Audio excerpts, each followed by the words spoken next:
Jai Prabhuji. Welcome to the Retroprogressive Yoga Institute, located at Avadut Ashram, upstate New York, to a course about Prabhuji's book, What Is As It Is.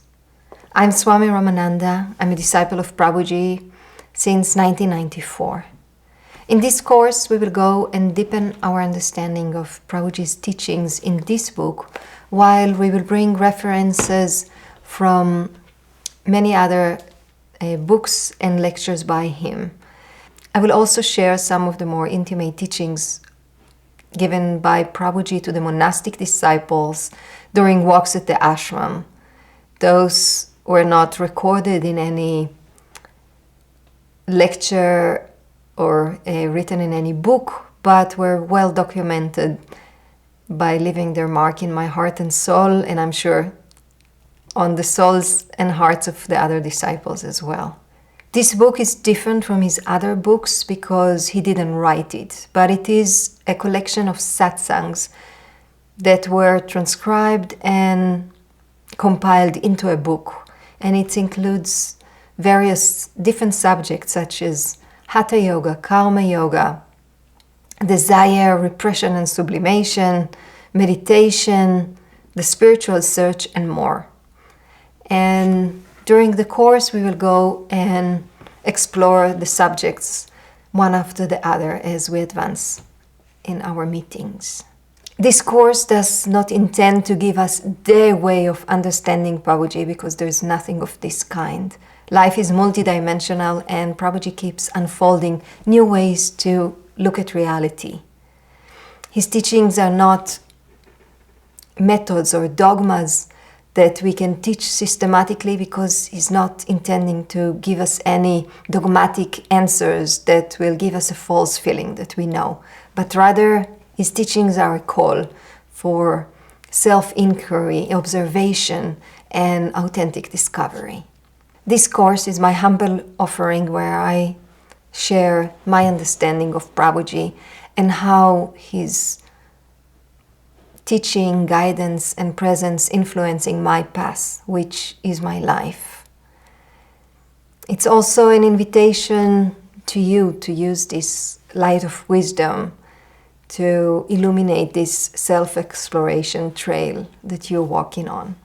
Therefore, this course is not going to give you answers about life, God, reality, but as more as we explore, as more as we will investigate and observe, we will see that things will get clearer, and we will have new ways to look at reality and life.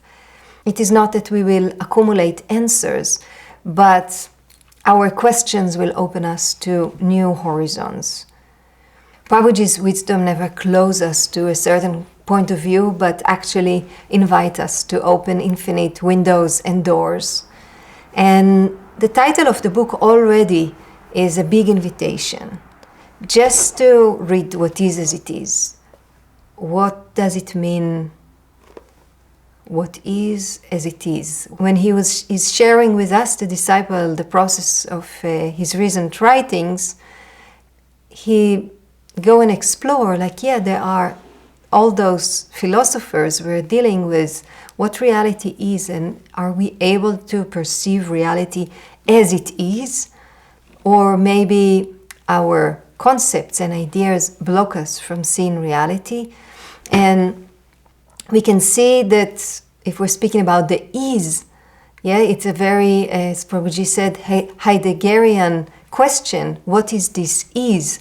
Because the philosopher Heidegger was pointing out that we are looking at life like we have many, the tree is, the man is, the woman is, the sky is, but we are pointing our attention all the time to the man, to the tree, to the house, to the sky, but not to the is.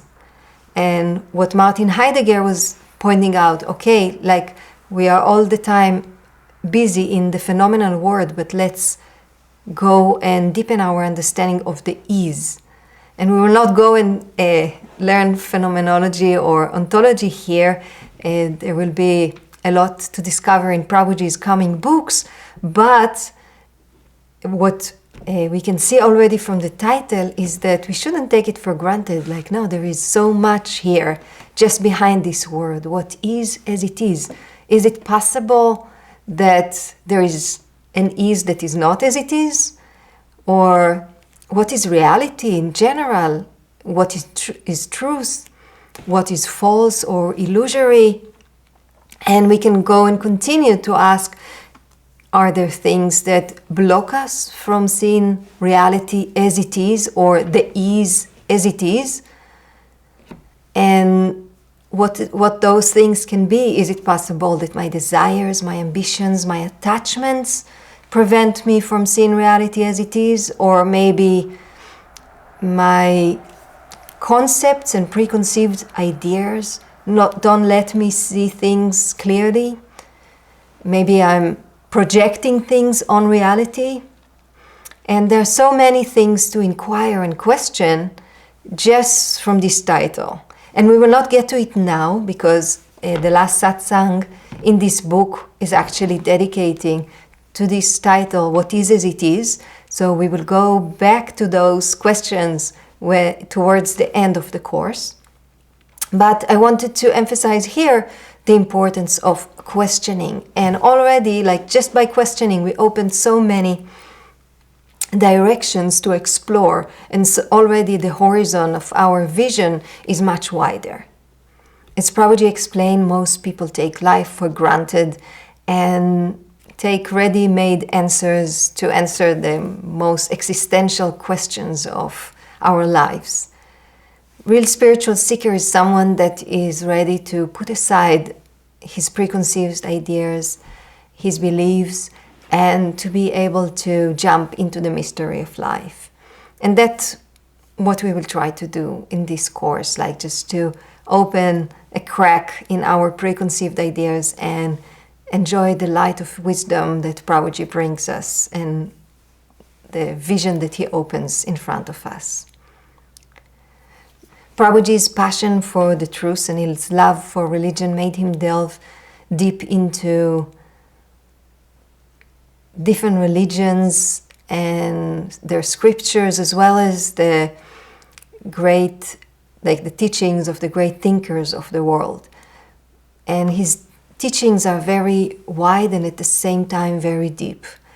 But don't be confused to think that Prabhuji is teaching this religion or that philosophy, but Prabhuji is actually using the different traditions, different scriptures, different theories in order to present his vision of reality.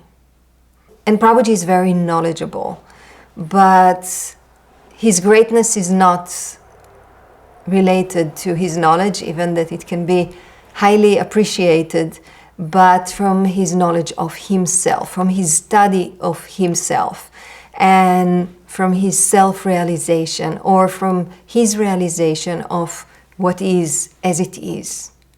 And as we delve into the course, we will get a better understanding of what does it mean.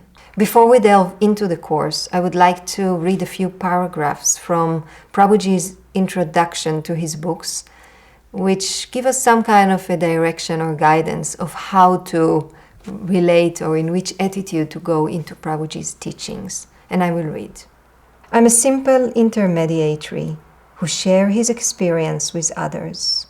I'm not a guide, coach, teacher, instructor, educator, psychologist, enlightener, pedagogue, evangelist, rabbi, posek halacha, healer, therapist, satsangist, psychic, leader, medium, savior, or guru.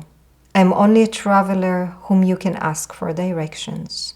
I will gladly show you a place where everything comes upon arrival, a place beyond the sun and the stars, beyond the desires and longings, beyond time and space, beyond concepts and conclusions, and beyond everything that you believe you are or imagine that you will be.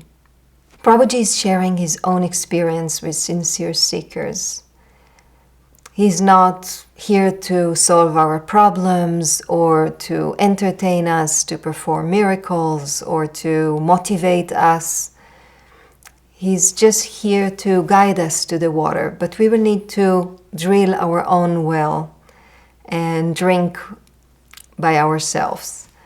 He's here to show us a direction, but we will need to pave the path with our own footsteps, with our own efforts.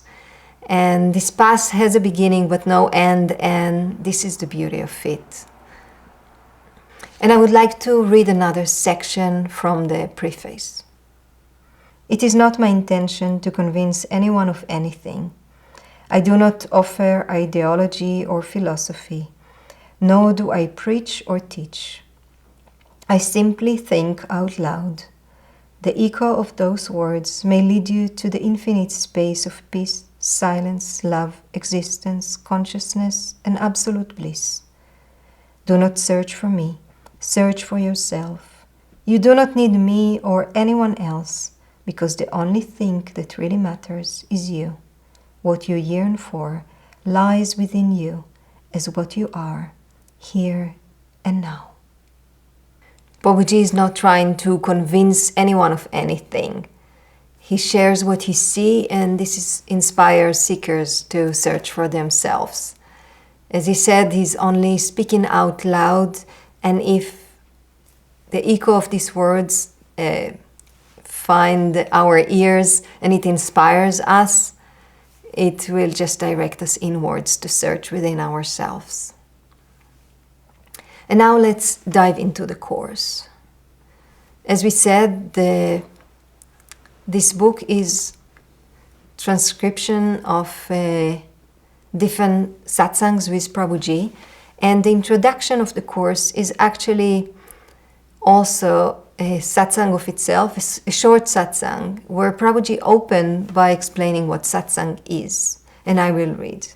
Those meetings aren't lessons or lectures. They can only be called satsangs, or meetings with the truth. As Prabhuji points out, the term satsang is commonly translated as meeting with the truth. And from the first sentence, he emphasized that satsangs are not lectures or lessons.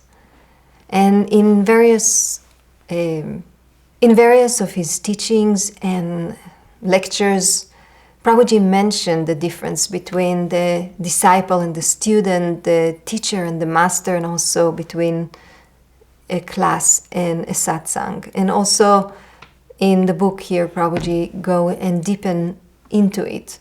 But in order to have a basic understanding, when we are going to a teacher, there's something that we don't know, the teacher knows, and then once we participate in the class or the lecture, what was unknown to us before is now known to us. But when we are speaking about the truth, we're not speaking about a certain data that can be acquired like any other information, but we're speaking about something that is transcending our mind and our cognitive abilities. And therefore, in order to be able to come in contact with this truth, we need to put aside our usual means to gain knowledge and be open to perceive the truth in a different way. Satsangs are meeting with the truth. These are not meetings about the truth, but meeting with the truth, and the difference is huge. And how a meeting with the truth can take place. A satsang is a meeting with a spiritual master, with an enlightened being, someone that is the embodiment of truth, that he became what he's talking about or what he's sharing. And that's why in Hinduism many times the spiritual master is called also an acharya, or someone who leads by his own example, because it's not only that he's teaching something that he knows, but he teaches something that he become. And because he became the truth, we can learn from him by the way he interacts with people, not only by what he talks, but the way he talks, the way he moves, by the way that he's with himself, by the way he's with others, and also just from his presence and even from his silence we can learn. So that's an acharya. And because the master became this truth, a satsang is a meeting with the truth because it's a meeting with the master. But what is the nature of this meeting? When we are meeting others, our perception is that I'm a subject, that meeting others, that for me they are objects. And I'm used to the fact that in the same way that for me they are objects, from their point of view they are subject and I'm an object to them. And in this way we're interacting in the world. Each one of us identify with his mind and body. Each one of us feel that he's residing in a body with certain desires and feelings and whims and aspirations, and each one of us is a separate being. But when we are coming to meet the master, it's a different story. As we mentioned, the meeting with the master is the meeting with the truth, with someone that became the truth. The Vedas describe the ultimate truth as Brahman, or the one reality behind all these names and forms. And this is what the spiritual master experienced. He experienced that his real nature is Brahman, this ultimate truth or ultimate reality. And the Mahavakyas, the great sayings of the Vedas, tell us, Aham Brahmasmi, I am Brahman, Tattvamasi, you are that. And when we are meeting the master, for the first time, someone not only experienced that Brahman as his own true nature, but he also sees it behind everyone and everything. And for the first time when an aspirant meets a spiritual master, for the first time someone look at him not as an object. And this is a very powerful and impactful meeting. And I can say it as in first hand as a disciple of master like Prabhuji, that the master is not seeing you as a body and form, but he sees through you the consciousness, Brahman, reality. And when a disciple, a sincere seeker, meet the master, he can see in the master's eyes and in his presence, in his silence, he feel that the master experienced something that he doesn't experience, but he can also feel that it awakens something within him, because this same reality is not only something that the master experienced, but it's our real nature as well. And this is, as I said, very impactful, very powerful meeting. And this is the meeting with the truth. In this encounter, something can transform the seeker. It is not an exchange of information, but it is an encounter that transcends the limits of our mind, concepts, feelings, and ideas. And this meeting is obviously completely different than a class or a lesson. Let's continue reading. Satsanga is a Sanskrit word composed of two terms, sat or satya, truth, and sangha. Sangha is a word that we find in so many different places. Sadhu Sangha, the Sangha of the disciples of Lord Buddha. Sangha is together, in community, gathered. As Prabhuji said, satsang is a word composed of two terms, sat, truth, and sangha. Let's start by going deeper into the term sat. Chapter 5 of Prabhuji's book, Advaita Vedanta, is dedicated to deepening into the nature of Brahman, or the ultimate reality. As we already mentioned, Brahman is the single reality behind all this multiplicity, behind this changing world of names and form. There is one reality that doesn't change, and this is Brahman. When trying to explain the one that is beyond the worlds and transcendental to our mind, the rishis described it as Satchit Ananda, existence, consciousness, and bliss. Commonly when people hear the term truth, they relate it to being in accordance with facts. Many of the greatest thinkers of humanity were dealing with the question of what truth is. And there are many theories about it. When we are talking about truth or Sat in Advaita Vedanta, we're not talking about the realm of the facts, but we are relating to the foundation of existence itself. As Prabhuji wrote in his book Advaita Vedanta, Brahman does not exist, but it is existence itself, or Sat. The sages of Vedanta define reality in terms of perpetuity. If something is subject to change, or if its manifestation is temporary, they do not consider it to be real.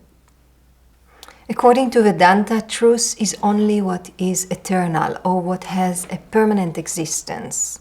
My body has a beginning and an end. I was born and I will die. Therefore, it is Asat, or not truth. My thoughts are coming and going, same with the feelings, emotions, ambitions, desires and whims.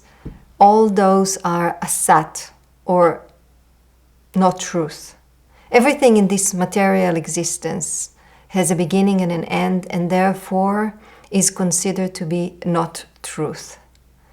Brahman, therefore, is the only reality that is, as Prabhuji wrote. What is real exists yesterday, today, and tomorrow.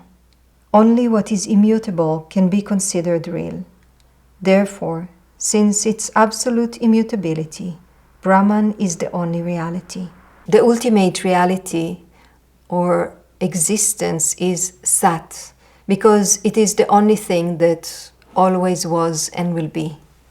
The one that has access to this reality, to the reality of Brahman, can perceive it not only within himself, but behind everyone and everything in this universe. And what is satsang? The majority of people, most of the time, are engaged in the false, in the temporal, and we are running after different desires, different ambitions, all the time. And satsang is a gathering that is centered around the truth. But it is not a meeting about the truth, but it is, as we said, a meeting with the truth, with a spiritual master, with someone that experiences Brahman, that experiences the absolute truth.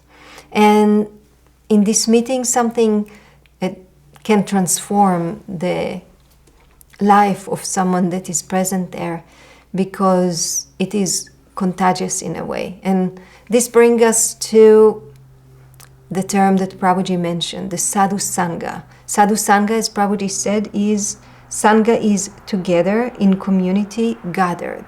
Sadhu sangha is association with holy or saintly people. And it is something recommended in all various traditions and religions. We are social creatures and we are influenced by the people that we are associating with. And our character will be developed due to this association. And therefore we should select very wisely with whom we are associating. If we are associating with criminals, we might develop tendencies to pursue crimes. And on the other hand, if we are associating with very moral people, we'll probably develop different kind of qualities. And that's the importance of who we are associating with. Nevertheless, when we're speaking about spiritual life or association with holy people, or people also that experience their true nature. In his book Bhakti Yoga, Prabhuji emphasized the importance of the sadhu sangha, or the association with saintly people.